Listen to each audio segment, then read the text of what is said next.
नमस्कार दोस्तों, आपका स्वागत है स्टॉक मार्केट बेसिक्स के एपिसोड नंबर 4 में।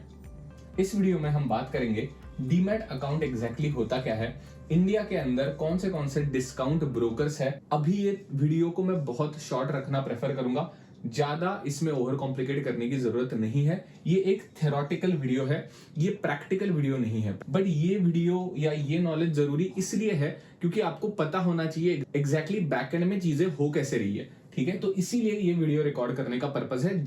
तो सबसे पहला पॉइंट, डीमैट। डीमैट का फुल फॉर्म होता है डीमटेरियलाइज्ड अकाउंट, ठीक है। डीमैट अकाउंट मतलब क्या? डीमटेरियलाइज्ड। अभी इसको डीमटेरियलाइज्ड क्यों कहते हैं, इसमें बेसिक हिस्ट्री है, ठीक है। डीमटेरियलाइज्ड मतलब क्या?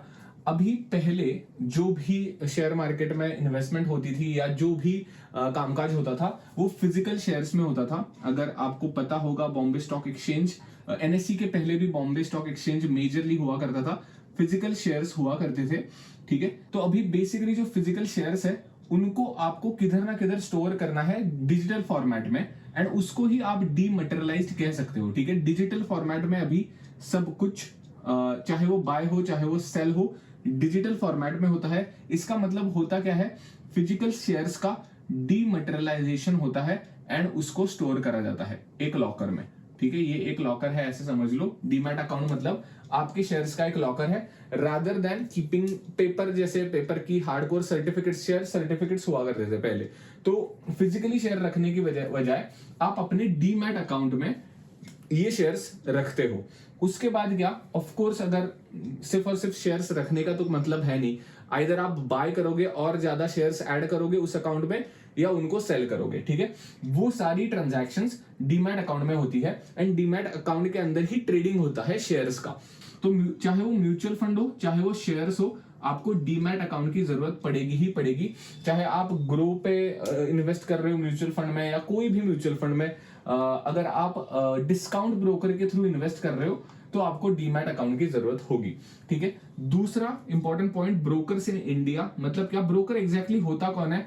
ये आप इंडिविजुअल हो, ठीक है। ए नाम का इंडिविजुअल है, इधर अपना एनएससी है, बीएससी है, एक्सचेंजेस है बेसिकली। एनएससी क्या है, बीएससी क्या है, ये ऑलरेडी हमने डिस्कस करा है।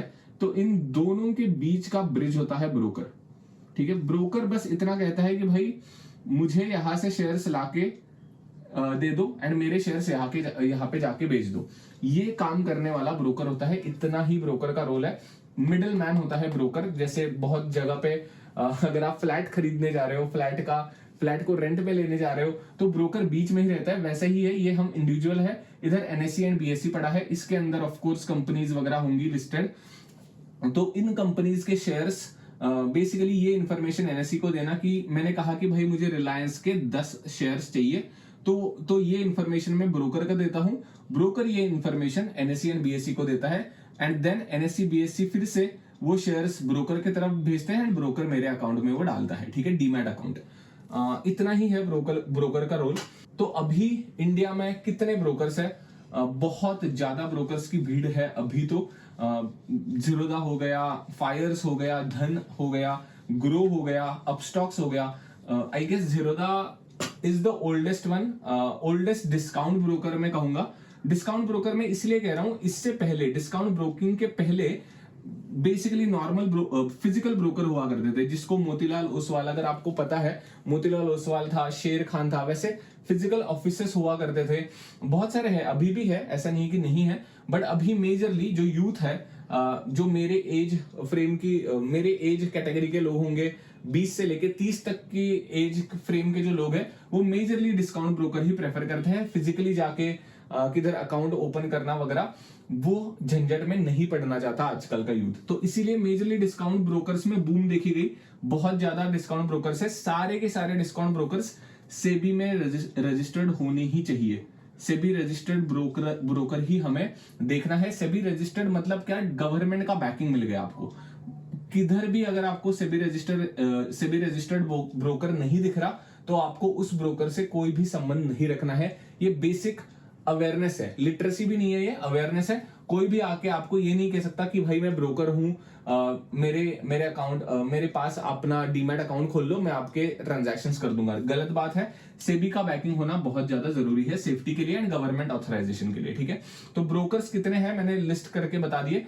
उसमें से मैं पर्सनली जीरोधा सबसे ज्यादा यूज करता हूं।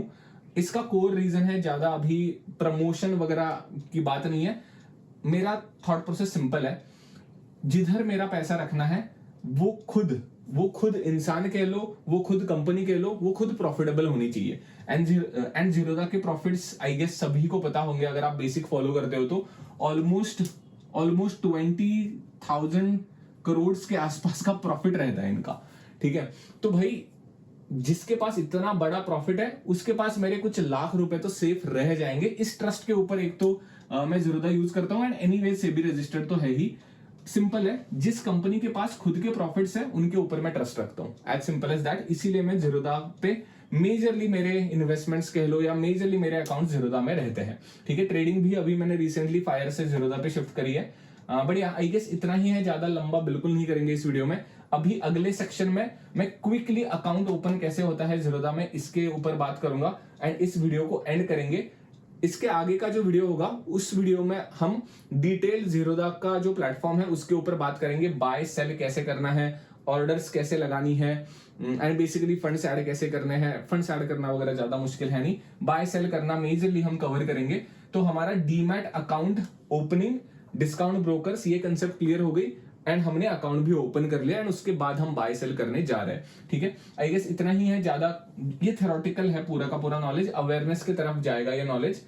इसीलिए मैंने ये एक वीडियो ऐड कर दी। आपको बेसिक पता होना चाहिए कि भाई आप डीमैट अकाउंट खोल रहे हो, वो एक ब्रोकर के साथ खोल रहे हो। ब्रोकर का रोल भी मैंने आपको बता दिया एंड वो ब्रोकर कैसे पिक करना है मेरी बेसिक थॉट प्रोसेस मैंने बता दी। ऐसा नहीं कि जीरोधा का इंफ्रास्ट्रक्चर ही बेस्ट है, वैसे नहीं है। I am from the technical background. अगर ब्रोकर का सर्वर डाउन होना है तो जीरोधा का भी होगा, फायर्स का भी होगा, धन का भी होगा, जितना चाहे कोई भी ले लो। फेसबुक जैसे बड़े बड़े कंपनीज के भी सर्वर क्रैश होते हैं, तो वो वाली बात नहीं होती, रिलायबिलिटी की बात नहीं है। मेजरली प्रॉफिटेबिलिटी के ऊपर मैंने चूज करा है जीरोधा का, ठीक है। ऐसा नहीं कि भाई जीरोधा कभी क्रैश ही नहीं होगा, बहुत बार हुआ है, बट ठीक है, that's a part of game. Technical glitch आना, डिस्काउंट ब्रोकर के साथ भाई जुड़े हो आप, टेक्नोलॉजी के ऊपर ही पूरा का पूरा आप बेट ले रहे हो। ग्लिच आ गया भाई, कुछ अटक गया तो ब्रोकर के ऊपर जज करने का कुछ सेंस नहीं लगता। ऑफ कोर्स एक साल में एक बार हो रहा है दैट इज ओके, एक साल में 2-3 बार हो रहा है दैट इज ओके, बट ऐसा नहीं कि 10 दिनों में 6 बार आपका ब्रोकर डाउन हो रहा है, वैसा तो सीन नहीं होना चाहिए। इतना ध्यान रखना है बस ब्रोकर डिसाइड करते वक्त, ठीक है। कभी कभार तो हो ही सकता है, 100 दिनों में एक दिन कभी ना कभी क्रैश करना टेक्नोलॉजी है वो, अल्टीमेटली कभी ना कभी तो फेल कर ही सकती है, ठीक है। चलो अभी हम देखते हैं जीरोधा में अकाउंट कैसे ओपनिंग करना है। आप किसी भी ब्रोकर में अकाउंट ओपन कर सकते हो, मेरी कोई रिकमेंडेशन वगैरह नहीं है, जीरोधा पे ही अकाउंट ओपन करो। बट अगर आप जीरोधा पे अकाउंट ओपन करना चाहते हो तो नीचे मैंने जस्ट इनवाइट लिंक डाल के रखी है, बट आपकी मर्जी है कौन से भी ब्रोकर से आप अकाउंट ओपन कर सकते हो।